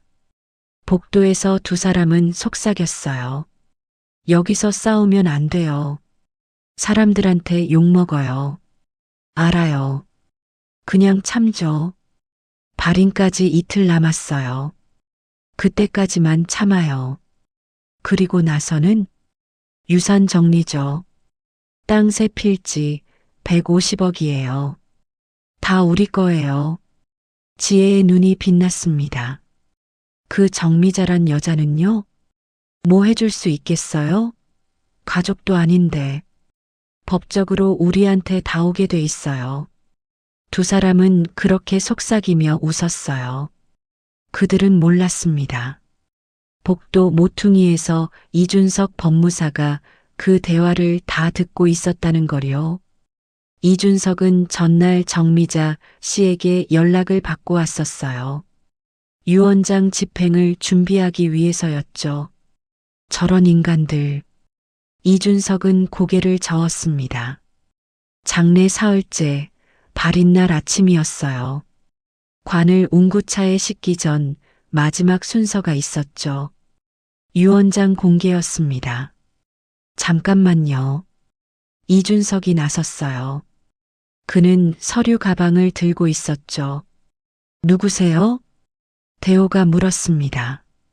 고인의 법률 대리인 이준석 법무사입니다. 법무사요? 무슨 일로요? 고인께서 유언장을 남기셨습니다. 발인 전에 공개하라고 하셨어요. 대호와 지혜의 얼굴이 굳었어요. 유언장이요? 네. 작년 10월에 작성하시고 공증까지 받으셨습니다. 이준석은 봉투에서 유언장을 꺼냈습니다. 여기 계신 분들 앞에서 낭독하겠습니다. 조문객들이 모여들었어요. 경로당 어르신들, 동네 사람들이 귀를 기울였죠. 이준석이 유언장을 펼쳤습니다. 고 김말순의 유언. 본인은 정신이 온전한 상태에서 다음과 같이 유언합니다. 대호는 긴장한 표정으로 서 있었어요. 지혜가 그의 팔을 꼭 잡았죠. 첫째, 강남 소재 토지 1번지를 정미자에게 증여한다. 뭐라고요? 지혜가 소리쳤습니다. 조용히 하세요. 아직 다 안 읽었어요. 이준석이 차갑게 말했습니다. 둘째, 강남 소재 토지 2번지를 구경로당 건물 건립 기금으로 기부한다. 이게 무슨... 대호가 중얼거렸어요. 얼굴이 창백해졌죠. 셋째, 강남 소재 토지 3번지와 예금 전액을 구장학재단에 기부한다. 말도 안 돼. 대호가 소리쳤습니다. 그럼 우린요? 아들인 나는요? 이준석은 대호를 똑바로 바라보았어요. 넷째, 아들 김대호에게는 법정 유류분인 15억 원을 지급한다. 15억? 겨우 15억이요? 지혜가 비명을 질렀어요. 150억 중에 15억만 준다고요? 법적으로 정당합니다. 유류분은 전체 재산의 10%예요. 이준석은 계속 읽었습니다. 마지막으로 본인은 이렇게 말하고 싶습니다. 그는 잠시 멈췄어요. 그리고 또박또박 읽었죠. 내 자식은 맞지만 내 가족은 아니었습니다. 진짜 가족은 피가 아니라 마음으로 정해지는 것입니다. 나는 내 곁을 끝까지 지켜준 사람들에게 감사하며 그들이 이 재산을 잘 사용해 주길 바랍니다. 장례식장이 조용해졌어요. 모두가 숨을 죽이고 있었죠. 대호는 멍하니 서 있었습니다. 믿을 수가 없었어요. 이게 말이 돼요? 그는 비틀거렸습니다. 어머니가 미쳤어요. 치매였잖아요. 정신이 없으셨다고요. 고인은 유언장 작성 당시 정신감정을 받으셨습니다. 이준석이 또 다른 서류를 꺼냈어요. 정신과 전문의 진단서입니다. 판단 능력이 완전히 온전하다고 나와 있어요. 그럴 리 없어요. 검사를 조작한 거예요. 지혜가 소리쳤습니다. 조작이라니요? 이건 대학병원 정신과 진단서예요. 법정에서도 인정됩니다. 이준석은 차분하게 말했어요. 그리고 여기 녹취록도 있습니다. 녹취록이요? 네. 김대호 씨가 고인을 협박하고 폭언한 내용이요. 이준석이 핸드폰을 꺼냈습니다. 들어보시겠어요? 빨리 죽어. 요양원이나 들어가. 엄마 때문에 우리 인생 망쳤다. 이런 말들 하셨죠? 대호의 얼굴이 하얗게 질렸어요. 그건 화가 나서. 화가 나면 어머니한테 죽으라고 해도 돼요? 이준석의 목소리가 날카로워졌습니다. 이 녹취록 때문에 유 원장은 더 확고해요. 학대받은 부모가 자식을 배제하는 건 법적으로 정당하니까요. 지혜가 이준석에게 달려들려고 했어요. 당신이 꼬드긴 거죠. 시어머니를 꼬드겨서. 전화요. 조문객들이 지혜를 말렸습니다. 제정신이에요? 장례식장에서 사람이 어떻게 저래. 수군거림이 커졌어요. 대호와 지혜는 사방에서 날아오는 비난의 시선을 느꼈죠. 우린 소송 걸 거예요. 대호가 소리쳤습니다. 유 원장 무효 소송? 이건 말이 안 돼요. 그러세요. 이준석은 차분했습니다. 하지만 이길 수 없을 거예요. 공증까지 받았고 증거도 완벽하니까요. 대호는 주저앉았어요. 다리에 힘이 풀렸죠. 어머니, 어떻게 이러실 수가. 지금 와서 어머니 찾으세요? 정미자 씨가 앞으로 나섰습니다. 6개월 동안 단 한 번도 안 오셨잖아요. 어머니가 죽어가실 때도요. 우린 바빴어요. 바빴다고요? 정미자 씨의 목소리가 떨렸어요. 어머니가 중환자실에 계실 때 전화했어요. 그때 뭐라고 하셨죠? 죽으면 연락 달라고 하셨잖아요. 조문객들이 웅성거렸어요. 그런 말을 친어머니한테? 세상에 사람이 어떻게. 대호와 지혜는 고개를 들 수 없었어요. 나가세요. 정미자 씨가 말했습니다. 여긴 어머니를 사랑한 사람들만 있어야 해요. 당신들은 자격이 없어요. 뭐라고요? 우리가 아들인데. 아들이면 뭐해요? 어머니한테 죽으라고 한 사람이. 정미자 씨는 문을 가리켰어요. 나가요. 지금 당장. 대호는 일어났습니다. 지혜도 따라 일어났죠. 좋아요. 가죠. 대호가 영정을 돌아보았어요. 할머니는 여전히 웃고 계셨습니다. 어머니, 후회하실 거예요. 저승에서도요. 그 말을 남기고 두 사람은 장례식장을 나갔습니다. 뒤에서 욕설이 들렸지만 그들은 돌아보지 않았어요. 차에 타자마자 지혜가 폭발했습니다. 135억이에요. 135억을 날린 거라고요. 알아요. 나도 알아요. 대호가 핸들을 쳤어요. 어떻게 어머니가, 어떻게 저러실 수가. 지금 뭐해요? 당장 변호사 찾아야죠. 찾아봤자 소용없어요. 들었잖아요. 증거도 다 있고 공증까지 받았대요. 대호는 고개를 떨구었어요. 우린 끝났어요. 차 안에 침묵이 흘렀습니다. 빗방울이 유리창을 두드렸어요. 한편 장례식장에서는 발인 준비가 계속됐습니다. 조문객들이 관을 들어 올렸어요. 말순 씨, 좋은 데 가세요. 편히 쉬세요.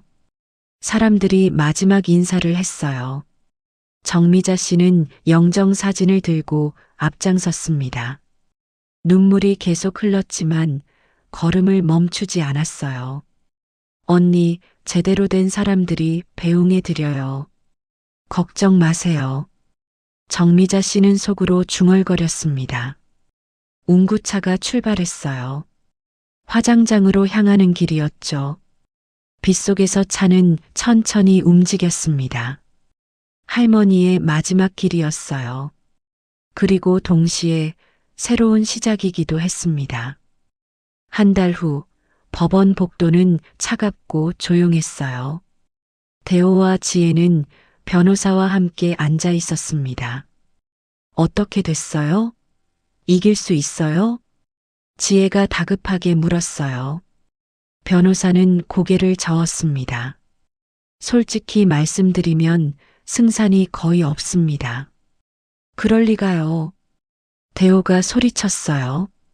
복도를 지나가던 사람들이 돌아봤죠. 조용히 하세요. 법원이에요. 변호사가 말렸습니다. 상대 측 증거가 너무 완벽해요. 공증받은 유언장, 정신감정서, 그리고 결정적으로 녹취록이요. 녹취록은 그건 제가 화가 나서 한 말이에요. 그게 문제입니다. 부모를 학대하거나 중대한 모욕을 가한 경우 유류분도 박탈당할 수 있어요. 뭐라고요? 지혜의 얼굴이 창백해졌어요. 다만 이번 케이스는 유류분 15억은 인정해 주셨으니 다행이에요. 그거라도 받으세요. 15억으로 뭘 해요? 빚이 30억인데. 대호가 머리를 감싸 쥐었어요. 제 조언은 소송 포기하시고 합의금이나 받으세요. 소송 비용만 날릴 겁니다. 변호사는 서류 가방을 챙겼어요. 생각해 보시고 연락 주세요. 변호사가 떠나고 두 사람만 남았습니다. 이제 어떡해요? 지혜가 울먹였어요. 모르겠어요. 정말 모르겠어요. 대호는 창밖을 바라봤어요. 하늘은 맑았지만 그의 마음은 어두웠죠. 그날 오후 법정이 열렸습니다. 판사가 서류를 검토하고 입을 열었어요. 원고 측 주장은 이해합니다만 증거가 부족합니다. 판사님, 대호가 일어섰어요. 어머니는 치매였어요. 제대로 판단할 수 없었다고요. 피고 측에서 제출한 정신감정서를 보셨습니까? 유언장 작성 당시 판단 능력이 온전했다고 나와 있습니다. 판사는 차분했어요. 그리고 여기 녹취록도 있군요. 원고가 피상속인에게 빨리 죽으라는 발언을 했다는 증거입니다. 그건 제가 화가 났다고 부모에게 그런 말을 해도 되는 겁니까? 판사의 목소리가 차가워졌어요. 본 법원은 피상속인의 유언장이 적법하다고 판단합니다. 유류분 15억 원은 인정되나 추가 청구는 기각합니다. 판사님, 이상으로 선고를 마칩니다. 판사가 자리에서 일어났어요. 재판은 끝났죠. 대호는 주저앉았습니다. 모든 게 끝났어요. 법정 밖으로 나오자 기자들이 몰려들었어요. 김대호 씨, 어머니를 학대한 게 사실입니까? 100억대 유산을 날렸는데 기분이 어떠세요? 한 말씀 해주세요. 대호와 지혜는 고개를 숙이고 도망치듯 빠져나갔습니다. 차에 타자마자 지혜가 울기 시작했어요. 다 끝났어요. 우리 인생 끝났어요. 대호는 아무 말도 하지 못했습니다. 그저 핸들을 꽉 쥐고 있을 뿐이었죠. 1년 후, 따뜻한 봄날이었어요. 구의 새로운 건물이 문을 열었습니다. 말순의 집, 경로당 건물이었어요. 3층짜리 깨끗한 건물이었죠. 1층은 식당, 2층은 건강관리실, 3층은 여가 공간이었습니다. 현판식이 열렸어요. 구청장이 참석했고 동네 사람들이 모두 모였죠. 고 김말순 할머니의 뜻을 이어 이 경로당을 짓게 됐습니다. 구청장이 말했어요. 할머니께서는 평생 이웃을 사랑하셨고 마지막까지 지역사회를 위해 헌신하셨습니다. 박수가 쏟아졌어요. 정미자 씨가 앞으로 나왔습니다. 그녀는 경로당 운영위원이 됐었어요. 할머니께서 남겨주신 마음을 잘 간직하겠습니다. 정미자 씨의 목소리가 떨렸어요. 진짜 가족은 피가 아니라 마음이라고 하셨어요. 저희가 그걸 증명하겠습니다. 테이프 커팅이 끝나고 사람들이 건물 안으로 들어갔어요. 와, 정말 좋네. 말순이가 이런 걸 남기고 갔구나. 복도에 할머니 사진도 있네. 벽에는 할머니의 사진이 걸려 있었어요. 구멍가게 앞에서 환하게 웃고 계신 모습이었죠. 정미자 씨는 사진 앞에 섰습니다. 눈물이 흘렀어요. 언니, 보고 싶어요. 옆에서 박영희 회장이 다가왔어요. 말순이가 기뻐하겠어. 자기 뜻대로 됐으니까. 네. 그렇죠? 두 사람은 사진을 한참 바라봤습니다. 같은 날 오후 초등학교 강당. 장학금 수여식이 열렸어요. 김말순 장학재단이 첫 장학생을 선발했죠. 올해 장학생은 총 20명입니다. 재단 이사장이 발표했어요. 경제적으로 어렵지만 열심히 공부하는 학생들에게 수여합니다. 아이들이 하나씩 단상으로 올라왔어요. 초등학생부터 고등학생까지였죠. 한 여학생이 소감을 발표했습니다. 김말순 할머니를 뵌 적은 없지만 정말 감사드려요. 여학생의 목소리가 떨렸어요. 저희 집이 가난해서 학원도 못 다녔어요. 근데 이 장학금으로 공부할 수 있어요. 열심히 공부해서 꼭 훌륭한 사람이 될게요. 박수가 터졌어요. 정미자 씨는 뒤에 앉아 그 모습을 지켜봤습니다. 할머니가 얼마나 기뻐하실까요? 언니, 언니가 한 일이에요. 자랑스러워 하세요. 정미자 씨는 속으로 중얼거렸습니다. 저녁 무렵 정미자 씨는 할머니 무덤을 찾았어요. 조용한 공원 묘지였죠. 묘비에는 이렇게 적혀 있었습니다. 사랑하는 이웃 김말순 1942-2025 정미자 씨는 국화꽃을 놓았어요. 언니, 오늘 경로당 개관했어요. 진짜 멋있어요. 바람이 불었어요. 그리고 장학금도 전달했어요. 아이들이 너무 좋아했어요. 정미자 씨는 웃었어요. 언니 땅 덕분에 저도 이제 가게 하나 냈어요. 작은 식당이에요. 장사 잘 돼요. 그녀는 묘비를 쓰다듬었어요. 매일 생각나요.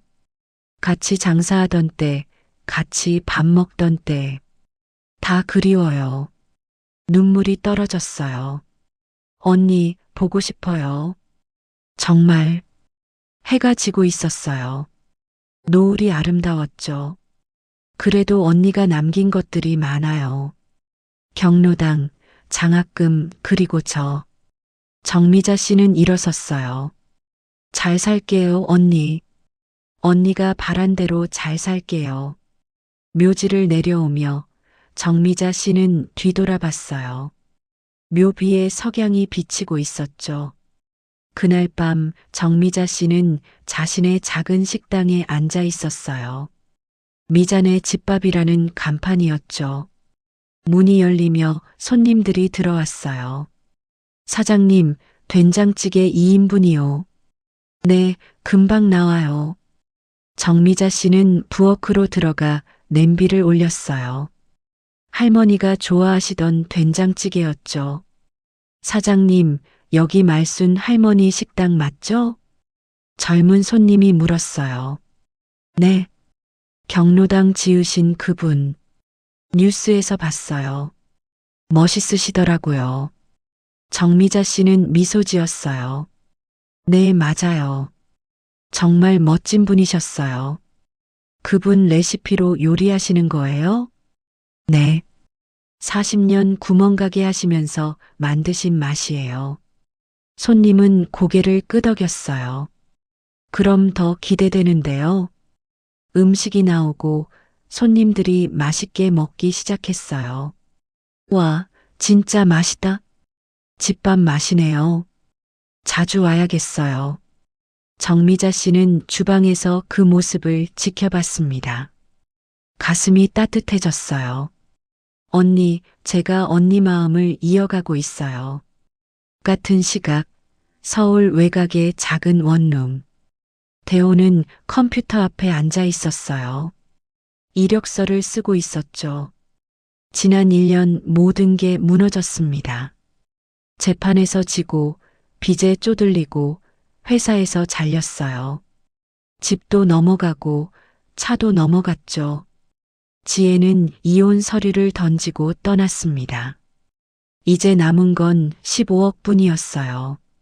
하지만 빚을 갚고 나니 7억밖에 안 남았죠. 대호는 창밖을 바라봤어요. 달이 떠 있었습니다. 어머니. 문득 어머니 얼굴이 떠올랐어요. 구멍가게에서 늘 웃고 계시던 모습이요. 대호는 서랍을 열었습니다. 오래된 사진 한 장이 나왔어요. 어린 시절 어머니와 찍은 사진이었죠. 어머니는 자신을 안고 웃고 계셨습니다. 엄마. 대호의 눈에서 눈물이 흘렀어요. 제가 잘못했어요. 하지만 너무 늦었습니다. 어머니는 이미 이 세상에 없었죠. 죄송해요, 엄마. 정말 죄송해요. 대호는 사진을 안고 한참을 울었어요. 후회의 눈물이었죠. 2년 후, 말순의 집 경로당은 지역의 명소가 됐어요. 전국에서 벤치마킹하러 올 정도였죠. 정미자 씨의 식당도 잘 됐어요. 예약 없이는 자리를 잡기 힘들 정도였습니다. 장학재단은 매년 50명씩 장학생을 선발했어요. 할머니의 뜻이 계속 이어지고 있었죠. 어느 봄날 정미자 씨는 다시 할머니 무덤을 찾았어요. 손에는 할머니가 좋아하시던 국화꽃이 들려 있었죠. 언니 잘 지내고 계시죠? 정미자 씨는 꽃을 놓고 앉았어요. 요즘 경로당에 사람이 너무 많아서 확장 공사 들어가요. 언니가 남긴 돈으로요. 바람이 불었어요. 따뜻한 봄바람이었죠. 그리고 장학생 중에 한 명이 서울대 붙었어요. 언니 이름으로 된 장학금 받은 애예요. 정미자 씨는 웃었어요. 언니가 남긴 게 정말 많아요. 건물, 장학금, 그리고 사랑. 그녀는 묘비를 쓰다듬었어요. 진짜 가족은 피가 아니라 마음이라고 하셨죠. 맞아요, 언니. 정말 맞는 말이에요. 멀리서 아이들 웃음소리가 들렸어요. 공원묘지 옆 놀이터에서 장학생 아이들이 놀고 있었죠. 저 아이들이 다 언니 덕분에 공부하고 있어요. 언니가 만든 미래예요. 정미자 씨는 일어섰어요. 다음 주에 또 올게요. 언니 생신이잖아요. 미역국 끓여올게요. 그녀는 묘비에 마지막 절을 올렸어요. 돌아서는데 저 멀리 한 남자가 보였어요. 마른 체격에 초라한 옷차림이었죠. 대호였습니다. 그는 멀찌감치 서서 어머니 무덤을 바라보고 있었어요. 다가오지는 못했습니다. 정미자 씨와 눈이 마주쳤어요. 대호는 고개를 숙였죠. 정미자 씨는 잠시 망설이다가 그냥 지나쳤어요. 할 말이 없었습니다. 대호는 혼자 어머니 무덤 앞에 섰어요. 무릎을 꿇고 절을 올렸습니다. 엄마, 죄송합니다. 그의 목소리는 떨렸어요. 제가 정말 잘못했어요. 하지만 대답은 없었습니다. 바람만 불 뿐이었죠. 대호는 한참을 그렇게 무릎 꿇고 있다가 천천히 일어났어요. 무덤을 돌아보며 마지막으로 절을 올렸습니다. 그리고 떠났어요. 뒤돌아보지 않았죠. 해가 지고 있었어요. 노을이 아름다웠습니다. 김말순 할머니의 묘비에 석양이 비쳤어요. 사랑하는 이웃 김말순 1942-2025 그 아래 작은 글씨가 하나 더 있었습니다. 진짜 가족은 마음으로 만들어진다. 바람이 불었어요. 국화꽃 향기가 퍼졌습니다. 할머니는 이제 편히 쉬고 계셨죠. 그리고 할머니가 남긴 사랑은 계속해서 이어지고 있었습니다. 경로당에서, 장학생들에게서, 정미자 씨의 식당에서요. 진짜 가족의 의미가 세상에 계속 전해지고 있었습니다.